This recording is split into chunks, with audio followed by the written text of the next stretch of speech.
PoK में लगातार विरोध प्रदर्शन हो रहा है और अब ये प्रदर्शन काफी ज्यादा उग्र होता हुआ जा रहा है, जिस वजह से पीओके में जो स्थिति है वो काफी ज्यादा गंभीर फिलहाल बनी हुई है।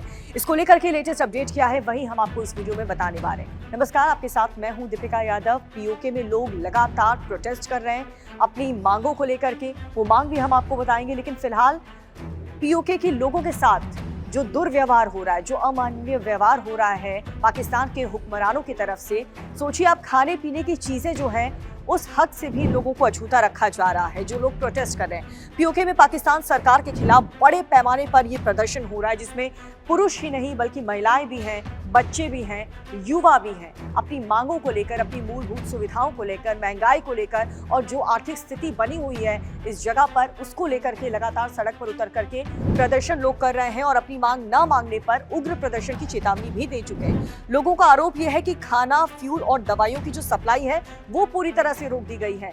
जो पीओके के लोग प्रदर्शन कर रहे हैं उसको लेकर के पाकिस्तान की तरफ से, इस्लामाबाद की तरफ से पूरी तरह से जो बेसिक नीड है, जो एसेंशियल नीड है लोगों की, उसे रोक दिया गया, उसकी सप्लाई को रोक दिया गया, जिसमें राशन है, फ्यूल है, दवाइयां हैं। आप सोचिए कई लोगों को ऐसी गंभीर बीमारियां होंगी जिन्हें इलाज के लिए अस्पताल भी जाना होगा। ट्रांसपोर्टेशन को रोक दिया गया है, दवाइयों पर रोक लगा दी गई है, उसकी सप्लाई बंद कर दी गई है। मेडिकल स्टोर आप देखेंगे, आप वहां की खबर जानेंगे तो कई दिनों से, कई महीनों से जो मेडिकल स्टोर्स हैं वो भी बंद हैं। लोग दवाइयां तक नहीं ले पा रहे हैं। इसके अलावा लोगों की जो परेशानियां है वो आपको बता दें, सरकार ने नाकेबंदी के आरोपों से इनकार कर दिया है। अब जब सप्लाई रोक दिया गया है तो जो पीओके के लोग हैं वो अपने पड़ोसियों से, यानी कि खैबर पख्तूनख्वा, मुजफ्फरनगर और रावलपिंडी, वहां से सप्लाई करवा रहे हैं, दवाइयां ले रहे हैं, सब्जी ले रहे हैं, खाने पीने का सामान ले रहे हैं आप। लेकिन आप सोचिए वहां पर चेक पोस्ट लगा दिया गया, नाकेबंदी कर दी गई। जो प्राइवेट वाहन है उसे चेक पोस्ट के उस पार जाने नहीं दिया जा रहा, यानी कि जो लोग सामान लेकर के आ गए हैं वो अपने सामान के साथ कई दिनों तक उनके जो खाने पीने की चीजें, सब्जियां हैं ताजी, वो सड़ रही हैं, क्योंकि कहा गया कि जो सामान गाड़ी के अंदर भर रखा है उसे आप वहीं पर छोड़िए, सिर्फ जो खाली वाहन है वो आप लेकर जा सकते हैं। इस तरीके की अमानवीयता और क्रूरता वहां पर की जा रही है पीओके के प्रोटेस्ट जो लोग कर रहे हैं उनके साथ। उन्हें खाने पीने, दवाइयां, मूलभूत सुविधाओं से दूर रखा जा रहा है। इसके अलावा सरकार ने तो इस पूरे आरोपों से इनकार कर दिया। उन्होंने कहा कि हमारा इस पर कोई भी रोल नहीं है, हमने किसी भी तरीके की पाबंदी नहीं लगाई है और ना ही हमने किसी प्रकार का सप्लाई रोका है। लेकिन जो रिपोर्ट्स वहां से आ रहे हैं, जो मीडिया रिपोर्ट्स आ रहे हैं, उसमें साफ तौर पर यह पता चल रहा है कि कितनी क्रूरता वहां पर पीओके के लोगों के साथ की जा रही है। बाजार, पेट्रोल पंप और मेडिकल स्टोर बंद कर दिए गए हैं। जरूरी सामानों की भारी कमियों का सामना लोगों को करना पड़ रहा है। महिलाएं हैं, पुरुष हैं, युवा हैं, बच्चे हैं।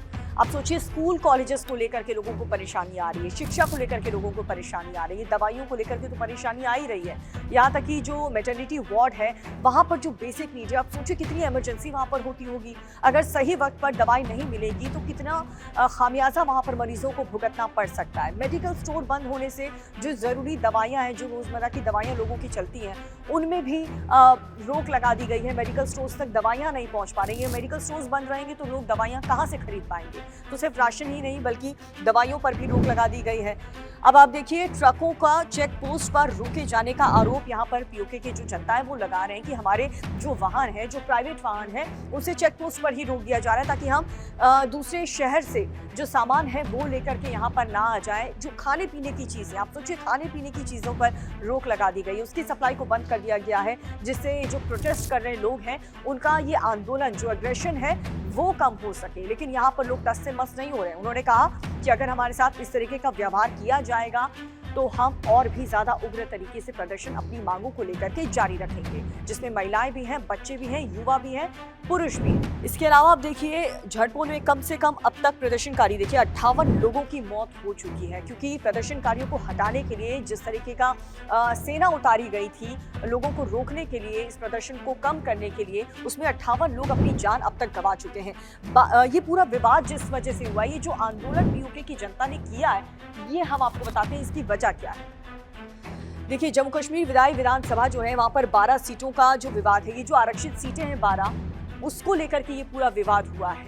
पीओके की जनता ये कह रही है, ये मांग कर रही है कि ये जो आरक्षण दिया है इसे आप हटा दीजिए, क्योंकि जो इस्लामाबाद में अपने तरीके से चुनाव में ये लोग प्रभावित करवाते हैं, इन सीटों में दबदबा बनाते हैं और अपने ही तरीके से ये लोग कठपुतली वाली सरकार का गठन स्थापित कर देते हैं। इसी से आपत्ति है और फिर वो लोग मनमाने तरीके से पूरे देश को चलाते हैं। और पाकिस्तान का क्या हाल है, पाकिस्तान के में रह रहे लोगों का क्या हाल है, ये किसी से छुपा नहीं है। अब देखिए, इमरजेंसी टाइम पे लॉकडाउन लगा देते हैं, खाने पीने की चीज़ों को महंगा कर देते हैं। इसके अलावा आप आम जनता को यूं ही मरने के लिए छोड़ देते हैं पाकिस्तान में, और कोई भी सूद लेने वाला नहीं होता है। अब हर कोई तो महंगी चीज़ें नहीं खरीद पाएगा, अब हर कोई महंगे दामों में सब्जी नहीं खरीद पाएगा।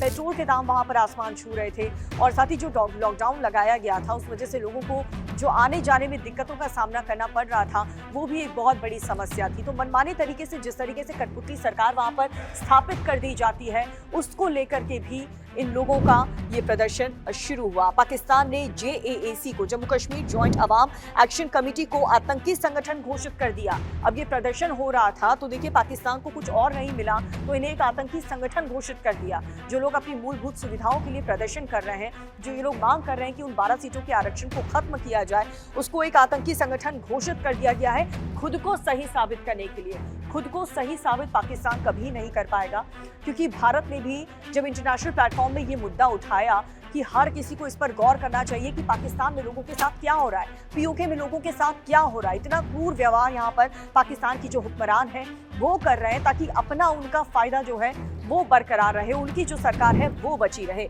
प्रदर्शनकारी मांगे पूरी होने तक आंदोलन जारी रखने पर अड़े हुए हैं। उन्होंने कहा कि अब तक हमारे कई लोग मारे जा चुके हैं, कई लोग जो हैं वो अभी भी अस्पताल में भर्ती हैं, उनका इलाज चल रहा है, लेकिन हम ये प्रदर्शन खत्म नहीं करेंगे।